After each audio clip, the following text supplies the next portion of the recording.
Welcome to the Uncommon Transformation television series.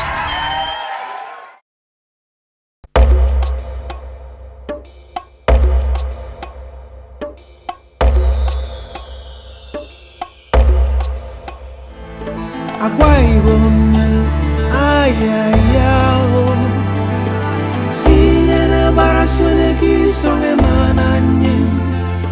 Akwa Ibom ojit, ayayao, ayayao.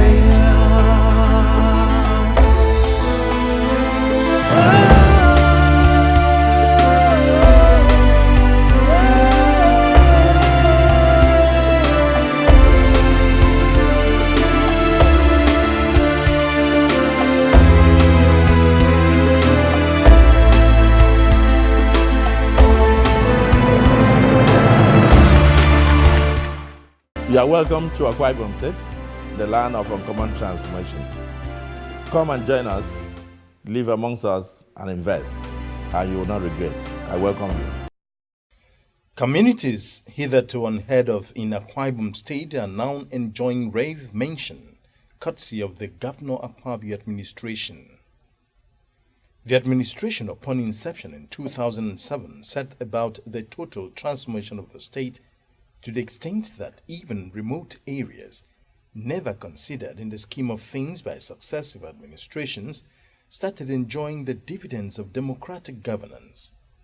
Among such areas which had their fortunes reversed are communities located along the Etebi Ewang road in Ibom and Etebi local government areas.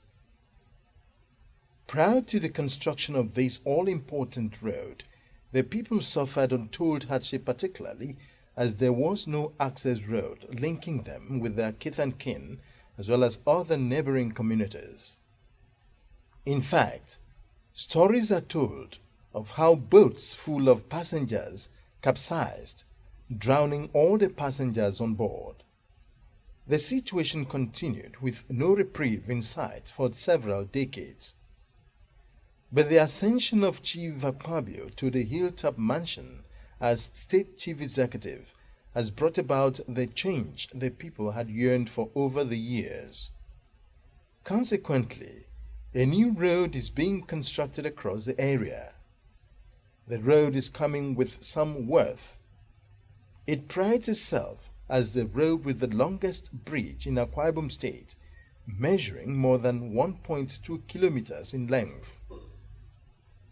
Speaking with Uncommon Transformation TV crew on a visit to the area, the people were full of praises for Governor Akwa for remembering the area and bringing succor to them.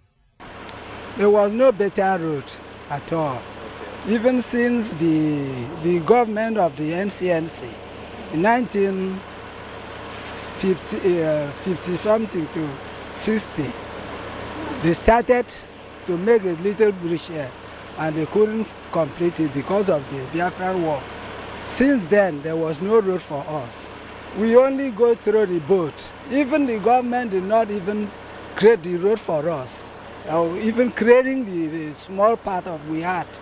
So they left us just in the darkness and bush. We were very happy to see the job that they have started. The people are very happy about for the progress and looking forward to see what they are doing now. We have hope that there will be a better future for the community and every person around this area. So we are very grateful to Governor Akwa and his government. We are very happy because many governments have come and gone, and we have nothing like this. But through the intervention of Akwa, we have a deck and pipe bridge over there, and we have a very long distance bridge here already being constructed. This road is connecting us with our neighboring local government, that's Etebi. So, and through that we can go to Port Harcourt very easily. And since we just try to fill this road across, we have been able to drive across, and people that convert crayfish from Ibaka, they take it direct to Port Harcourt and to any state of the Federation through this road. given employment? As an indigene, I have an opportunity to work with the company that our state government sent it to us to come and construct our road, and I can be able to buy what I was lacking and have what I was unable to have before. So that is how I feel about the company that is coming to our side. Well, with the governments of Godswill Akwa, because for the past government we couldn't unable to meet such an opportunity. So with the governments of the Godswill Akwa, we could be able to see the construction company coming to our road, the road that we have been suffered for so many years ago. And since during our childhood, we was unable to see this kind of construction company, and we were using boat to cross the river. But during the governments of Godswill Akwa, we could be able to see the construction company, and we have seen what they have done. That is to say, by tomorrow, we have confidence that under circumstances, we have a bridge and a good road for us to pass through. Because I think the Almighty God to give all this sort of a governor, because since I came this world, the way we pass for this side to Ewang here is very, very wrong. If you know, because we use the boat to cross sometimes, the time we don't have this construction. I know people, I cannot lie to anything. Some people die when the boat, the time we crossed for this village to went to the primary school here, when we want to go like 27 May, when the boats came in down, many students in the school are dying. So I think the Almighty God to give all this sort of governor to allow us to have this bridge, because from this, the shortcut from here down to the Etebi is not that far from here to the Port Harcourt. So simply we tell the Almighty God to give us this sort of governor to want to come and cross this bridge to us. So I love our governor. Executive Chairman of Mbo Local Government Council, Honorable Victor Antai, in an interview expressed appreciation to the state governor, Chief Godswill Akwa, for considering the area in his uncommon transformation agenda. First and foremost, I want to use this opportunity to thank His Excellency Chief Godswill Akwa, the Executive Governor of Akwa Ibom State, for coming to the aid of Mbo people, especially and particularly as it concerns the Ewang Etebi Road. Successive governments since the eastern region has had this road project in its budget and none bothered to execute it. With the coming of Chief Godswill Akwa, he initiated it, and you can see from our inspection today the extent of work done on this particular project. I want to use this opportunity to thank him once again, and the people of Mbo local government area are very, very appreciative of this project. It will link us and other local governments in the Akwa Ibom South Senatorial District, particularly Esedeket, Eket, Ikodobasi. It's just a very short distance away from here. Initially, we used to go around from Mbo to Udonwuko to Oron local government through Nsurubium before you get to Esedeket. But now, with this bridge being constructed, you can just do a 2-minute drive across into Esedeket. So we are very happy, and we thank Chief Godswill Akwa. He's a special gift to Akwa Ibom people, and we also want to use this opportunity to say that when he leaves office, his name will be written in gold. The whole of the community will be very happy, and by now, a lot of us are trying to keep money to buy cars and other things. Okay, all right. What's the economic life of the area like now that you have people started coming back to invest in this community? Like 2-3 years ago, we normally sell land here 200,000, but now if you come now, you'll be, let me say, 700,000 naira. So that is another new development here. We don't have anything to give him, but it's only Almighty God will give him the reward. Yes. Very hard. We use a canoe, and when the water dry off, we tread by left. Unfortunately, there are some people who sink from the volume of the water sometimes. Some people were drowned? Yeah. I seem to be, I want to see God now because we are very, very happy. It's something that we have never seen in our life. A mere looking, you know that we are very, very appreciate what government has done with us now, because some people who has not even has a car now start to buy cars, and then without this machine to block the road, sometimes we pass here by with our car, and then we don't use like anyhow, we don't use canoe again. It will amaze you to know that the entire area where this road traverses has never witnessed anything like asphalted road in their entire life, and construction of the road there is a gift which the people will eternally be grateful to the Akwa administration. A typical rural setting, the communities there all through the years remained hemmed in without any sign of development. The houses were largely made of mud and raffia thatch roofs. Of course, no one would go there for any business. A few businesses in the area folded up as the buyers grew leaner in number. But the good news is that things are getting better. The road is nearing completion. The area is gradually opening up. More indigents are returning home to build permanent structures, while businessmen and women have returned to start up their businesses once more.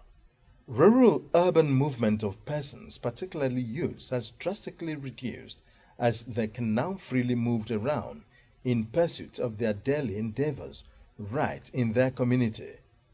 Things have indeed looked up for them.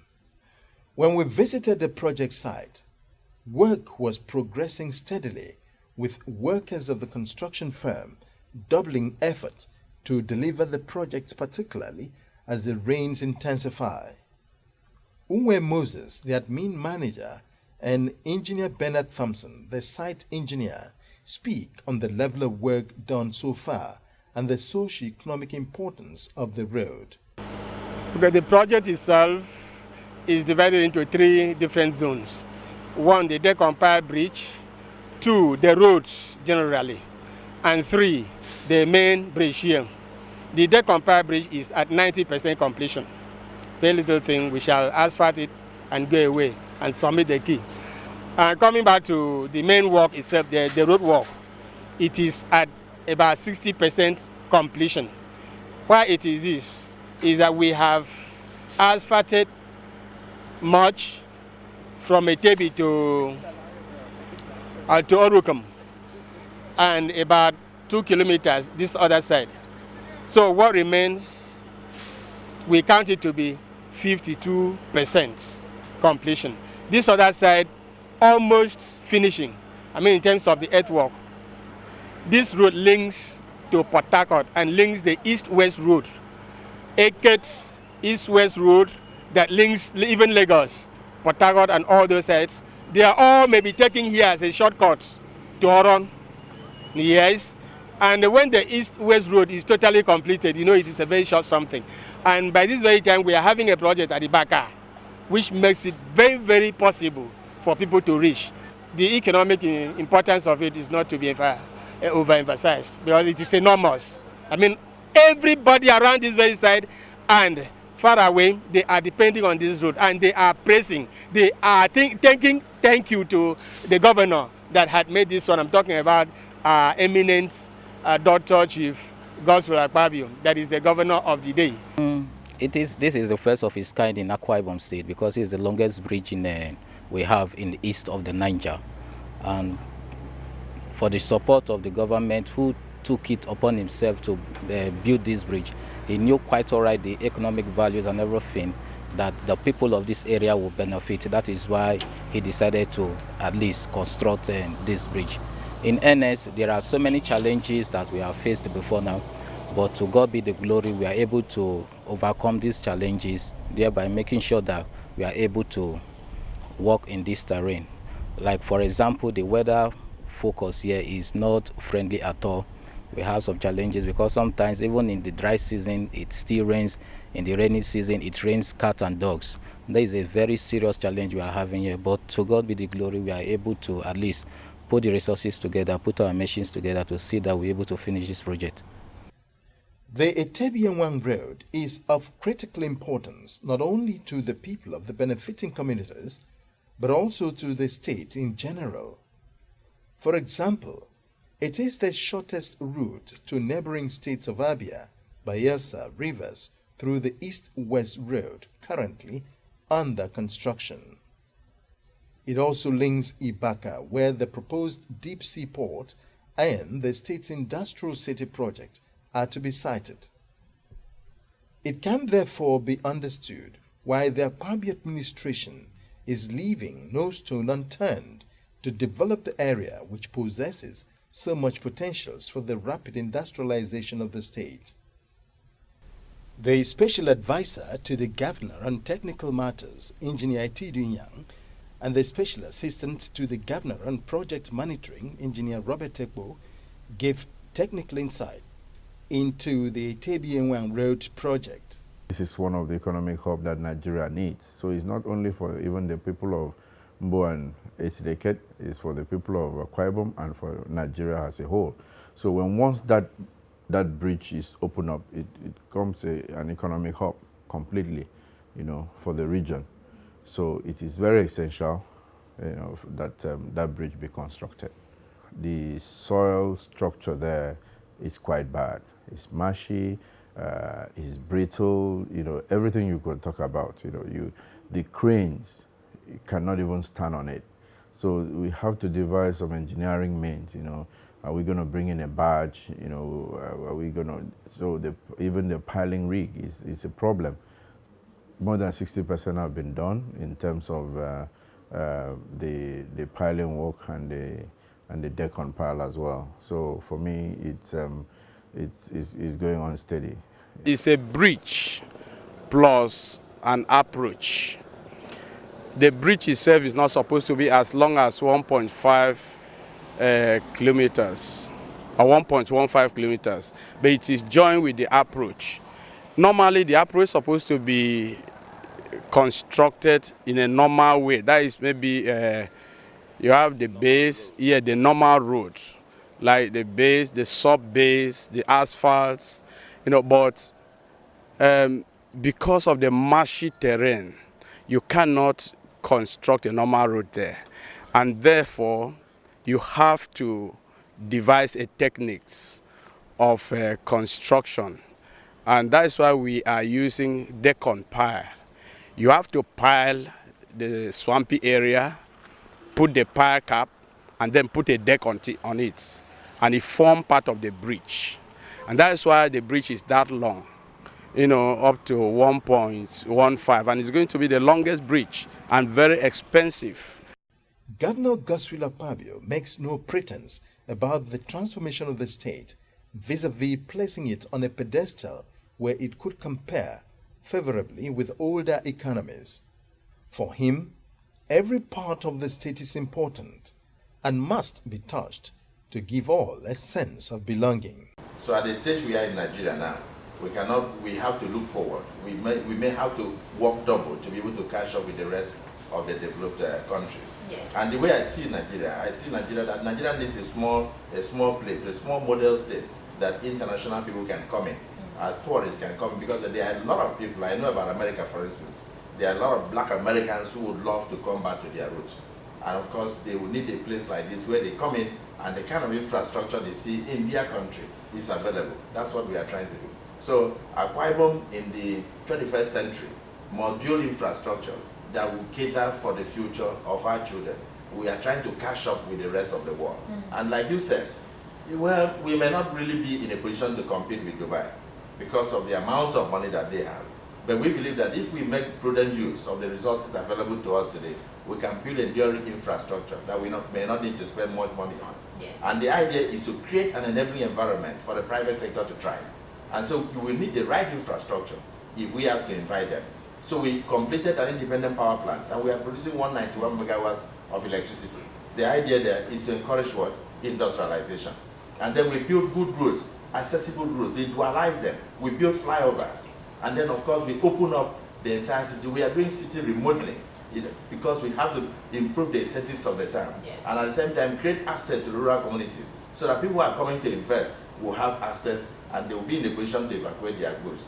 And then of course we went ahead to build good hospitals because anybody who comes here to stay and live amongst us would like to see the best in terms of healthcare. Absolutely. And that's the kind of thing. And then of course we are training a lot of our children in residency, and then we brought in retired consultants into the medical field. And right now I'm trying to encourage people in the diaspora to form a consortium and come in and run one of the specialist hospitals and building right here in Etebi. So if these things are in place here, then tourism will thrive.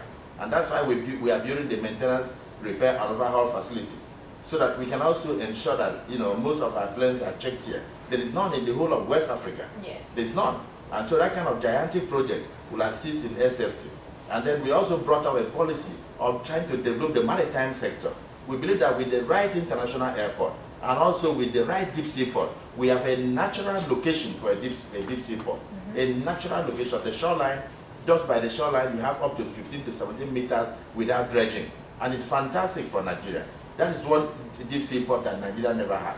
And it will help to decongest what we are having in Lagos. So we brought that policy, and we have got a free trade zone license over here, and we are now doing a road show to invite international investors to come in and assist us to develop the Ibaka deep sea port. Yes. From there, you can have the fertilizer plants, you can have ammonia plant and all that. Don't forget that this is an oil producing belt, and therefore it's easy for you to have associated industries to produce gas, to do one thing, ammonia, fertilizer, and all sort of things, and then you generate employment opportunities for children, while at the same time ensuring that the investor gets the benefit of his investment. So in the course of doing this, we may end up turning the place into a small Dubai. But our intention actually is to make a difference, to show that government can work. According to the governor, for the industrialization policy of his administration to be firmly rooted, available infrastructure must be restructured, while those absent must be put in place for a smooth takeoff of the policy. We had a covenant with God. We also had a covenant with the people. And so we set about trying to ensure that we met the aspirations of the people. Looking back, I feel very excited because first, we have been able to create the infrastructure they have been yearning for years. We didn't have good roads, but today we have tarred over 300 roads. We have intervened even in federal roads in the state. What we call federal roads are roads that are meant to be done by the federal government and not by the state. But we had to, because our citizens trespass those roads on a daily basis. And the accidents that occurred will not occur to federal staff, but rather to our own citizens. And so we intervene even with federal roads. And we have done over 1,000 kilometers of roads. And of course, we went into the educational arena, and then we renovated and rehabilitated over 2,000 schools, and built over 2,500 classroom blocks. And then we brought in something that is phenomenal, a revolution. We declared free and compulsory education for our children from primary school all the way to senior secondary school level. And the result, in less than 4 years, we tripled school enrollment. And we opened it up to all children of Nigerians who are resident in Akwa Ibom. Wow. So it's not only to my state alone. And the result is that is a phenomenal policy that has now resulted in our children who were serving as house boys, house girls, and all that, and opened doors to orphans and destitutes and people who never thought they were going to have education in life. And today they have hope that they can become something that can also contribute their quota towards the building of. Let's quickly run a check on some of the projects the administration has executed in the state during these last few years.